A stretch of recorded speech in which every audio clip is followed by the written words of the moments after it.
Well,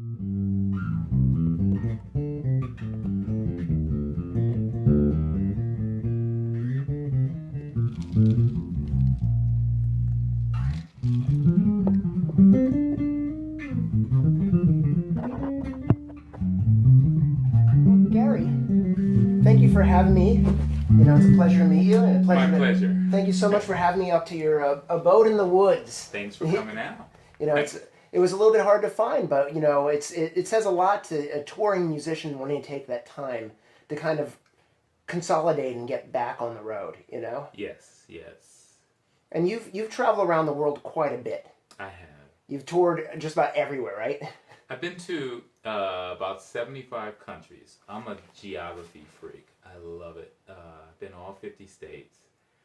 And yeah, that's one of the reasons I want to be a musician, believe it or not, to travel. That's awesome. Yeah. So, and I understand you've been traveling your whole life. You've been traveling with your family. Yeah. Your brother played drums as well, Yes, right? So yes. and that got you into playing bass. So you must have had that calling at a very early age. I did. I did. I have two great parents who encouraged everything activity. They kept us busy, kept us, four boys. They kept us out of trouble. So a lot of sports, a lot of music, a lot of girls. That's awesome. So you said you started playing bass in the fourth grade, correct? Fourth grade. Wow, that's awesome. So then you played through elementary school and high school. I did. I always had teachers too, and I always had the neighborhood funk bands Ah. and the rock bands and the jazz ensembles. That's awesome. Yeah. So you played in the schools besides just playing in the house? When I was a young teenager, my first gig I was 14. I was with the Mark Cleckley Big Band, so I always came up with like four trumpets, I should say, four bones, four saxes. And when you four, say big band, you mean like standards, like Ellington, or are you talking totally, about? Okay, totally. very cool. Charts but I was also in the funk bands in the neighborhood playing, Cameo, and then I would go on the south side and play with the rock band. That's awesome. Yeah. So you are you're very eclectic, and you have a wide variety of tastes and styles that you play in. I do.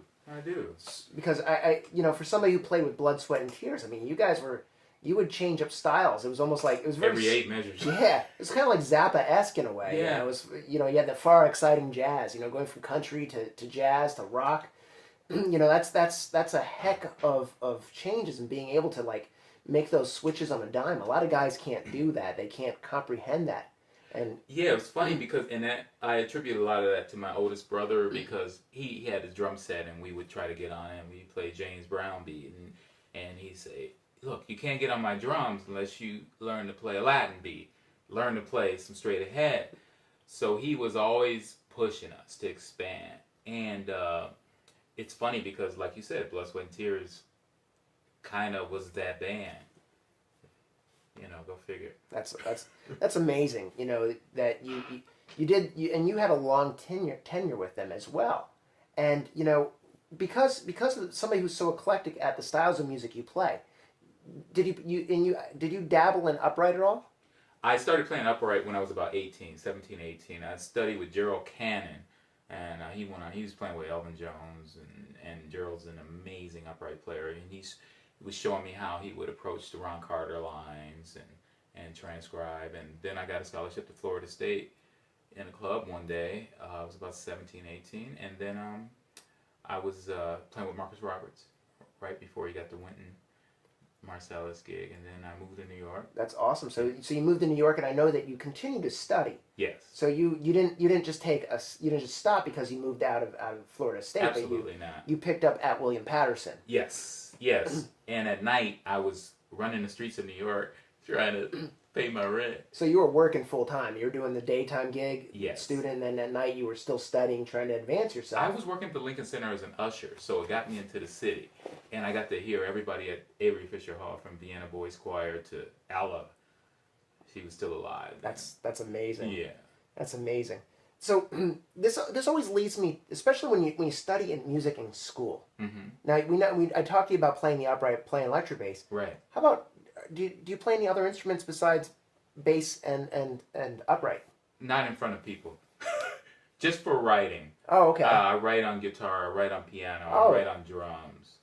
awesome. Yeah. Do you think as a bass player, is it a good idea to expand your horizons into those other instruments? Absolutely. If you look at the finest bass players, some of them like James Jamerson, Jaco Pastorius, they all were very proficient at the piano. Gives you a sense of harmony because a lot of times as bass players we're taught 1/5, but you want to start learning other chord tones. And when you know play a chordal instrument, it gives you that sense of a deeper sense of harmony, deeper understanding. So, so that's awesome. So you playing in Blood, Sweat, and Tears. You probably expanded that knowledge. I'm sure that came in on a daily basis of being able to expand the harmony and be able to solo and play over the changes. Yes, Blood, Sweat, and Tears was really cool because uh, you're always on stage with 9 guys, and everybody has different influences. So you kind of got the classical guy, you got the straight ahead guy, the Coltrane, guy. You got There's the always one of fusion those. guy, you got the rocker, and I always dug that. And everybody, we got into some Latin, so you had to be able to play. Every song was a different song, and I was there, so I always was playing with great musicians, and like you said, I was there longer than anybody except for maybe Clayton, and I go 7 deep Mm. on each instrument, so got to play with at least 7 trumpet players, That's 7 tenor players. that's amazing. So Yeah. working as that kind of gig, because you were in that gig from 90. Did you come into that gig in 1990? Yep. And then when did you leave? I left when they kicked me out for subbing with Smokey too Oh, much. Yeah. okay. They finally kicked me out like probably 20 something years later. Wow. So that's Yeah. that's like a day job. So Totally. you had the it was the real gig. Whereas a lot of us, Yeah. as musicians, not on that same level. Uh-huh. And there's nothing bad about being a working musician that's working locally Oh, absolutely. No. or regionally. Right. But when you're working on that level that's internationally, that's a whole different set of circumstances, right? It was great because we were always playing at concert volume, uh, and that's important.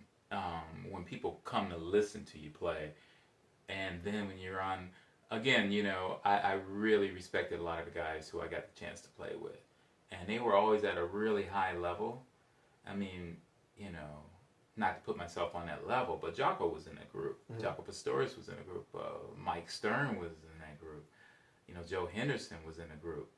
So it was always a high level of musicianship that, so your chops were always here, Mm-hmm.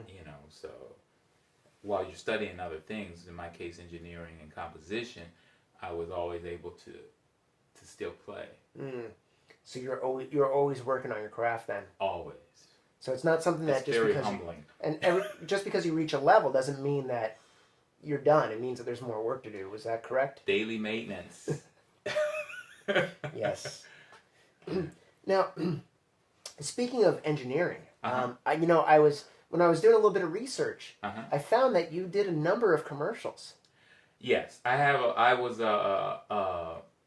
formed a partnership with a few colleagues, Brian Delaney, Marco Vitali, and Regan Reisig, amazing guys, producer, composers, and we were signed under Nile Rodgers management at the time, and we were able to get some jobs working with Quincy Jones and doing a lot of commercial music for television and film.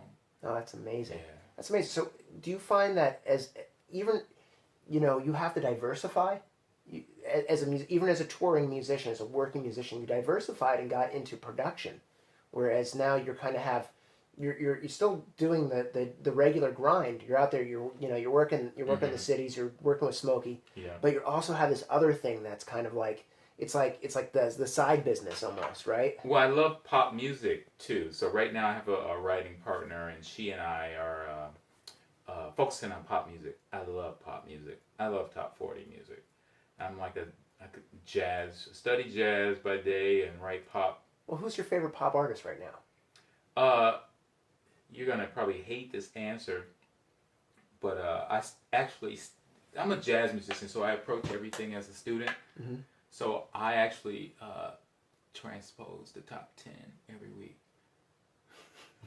I know it's sick, but I do. So whoever's in the top 10, I'm checking them out. Hey, there's nothing wrong with that. You have to have those external influences to get them internalized. Yeah. And no matter I think wasn't Gene Simmons that called Kiss ear candy. Sometimes little candy's okay here and there. Yeah. You know, What's not to like? As Marcus used to say in college, he said, "What's not to like? It's pop music. What's not to like?" yeah, it's made to be liked, Yeah. right? Yeah. It's made to be commercially acceptable. Yeah. So there's nothing wrong with that. Yeah. I think we all like Sia Furler. She's definitely has something. Absolutely. That's Hard worker, that girl. Absolutely. She's been around for a long time Yes. too. Yes. She's a veteran. Especially her old stuff, which was more instrumental. Yeah, my wife turned me on to her, and she was 07. Yeah, it was yeah. They did when they did the soundtrack for Garden State. Whew. Remember 07 with that? Yes. I think, John Kimmock turned me onto them years ago. Steve Kimmock's kid. Yeah, great production. The songs that I liked. Yeah, yeah. Well, her lineage was she is the niece of the singer from Men at Work. So I think that's actually where that comes from. I think that's Wow. that's the tie with that. But that's she's actually really done a great job with really promoting herself. And we don't want to go too far down that avenue, but Yeah. there is some intelligent pop music out there, and there's some beautiful things that are happening. Well, one thing I learned from my wife, because my wife works with everybody. She's with Toto, she's with Mick Jagger, she's with Pink, and she and I get to kind of look at things objectively. And but when you're growing up studying jazz, and you're learning harmony, and you can become a snob. Mm-hmm. And one thing I learned is, oh my God, just because you're playing, you could be playing with Taylor Swift, and be an amazing musician that is as good as this guy playing with Mike Stern. Well, didn't Duke always say there was two kinds of music? Yeah, Good and bad, Good and right? So I think labels are kind of generic. absolutely, and it gets you in trouble. Yeah, They really do. They limit your growth. they do. Especially as we all know, being in a school environment, Mm-hmm. you always knew those guys that never got out of the 1960s Absolutely. or 1950s, and they were never able to move into something that's more modern. Yes, And it's kind of like when the big band era stopped, and they were always talking. Some guys would say music sucks now. Yeah. But then you're home playing, wishing for the big band era. Yeah. And it's gone and passed. And I never wanted to be that guy. You gotta be an early adopter. Yeah. Yep. Adapt or die. Yep. Yeah. Yep. So that brings me to because you found this bass. Uh-huh. This was you told me about the story about it. It's a really unique story. Oh, my Dave Siegel story. Yeah. Dave Siegel, New York Bass Works, is probably the most amazing bass manufacturer right now. He's in Long Island, and saved my life with his bass. And I think he told me, which I still don't believe, this is his first bass. The first bass he ever made, which I just don't believe it.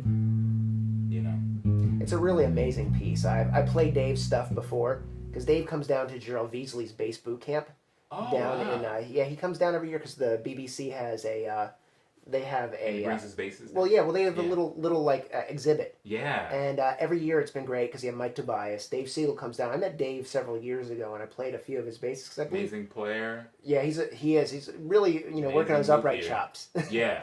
But his basses are awesome, and I played his Richard Bona bass, which Yeah. is amazing too. Oof. But yeah, he's definitely on par with a lot of any of those other luthiers that you would throw those names down. He's Absolutely. on the same mark.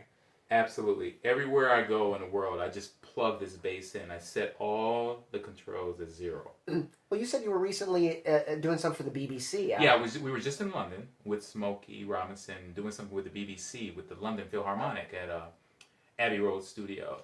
And, those engineers over there are sticklers. And they came out and told me how much they enjoyed this bass, tracking it. And you know, a lot of it is Dave to me. You know, of course, you know it's what you're playing, but my God, you just plug this bass in and it works. That's awesome. You know. So it's a wonderful instrument. So what's on the horizon for Gary? I mean, I know you have your solo band, which is amazing because we're gonna have your video with you know that where you that got a match video that you did. That sounds amazing. Oh, that was fun. That's fun. I got a chance to meet Chick 2 weeks ago. Oh, that's awesome. Yeah. So what's on the horizon for you? Where can we see you next? Well, I'm out with Smokey Robinson a lot. Like, for example, this week we start in the Bay Area and we work our way down through LA to San Diego. Then just to give our viewers a heads up, right now what you're seeing is the Bay Area. Unfortunately, this is July that we're filming this. So by the time that you see this in September, Gary might have already come through. Oh, September we do Portugal. I'm in France. Wow. With a group of this all-star band out of New York. And then, so you can usually catch me with Smokey Robinson right now. Yeah, it keeps me busy. Well, you know, you have a lot of stuff on YouTube as well. Like you have your YouTube channel, which has a lot of great material on it. Because I saw some live footage that you had. There was some of your solos with Blood, Sweat, and Tears, and some other really good pieces that I thought were really good examples of some of your really high performance level. And you know, it was really wonderful to see, and the production level was great on the video that you did with the dancers. Oh, that was such a fun day. JT Jenkins, my brother, choreographed that, and I told everybody I said, got a match? I said, that's a dance tune, and they were like, all right. But to me, it's a dance song, and he choreographed it. It was such a fun day with the students at Montclair State. That's awesome. Yeah. Well, Gary, it was lovely being here with you in your home studio, and I appreciate you doing this for us for the you know everybody at Bass Musician Magazine, and we look forward I'm sure as we all do to see you in the future and see what you're going to have for us, and I hope that you know I just want to say thank you so much. Yeah, next time we'll go over some more stuff, some routine stuff. Thanks for coming by. Thank you so much. Yeah.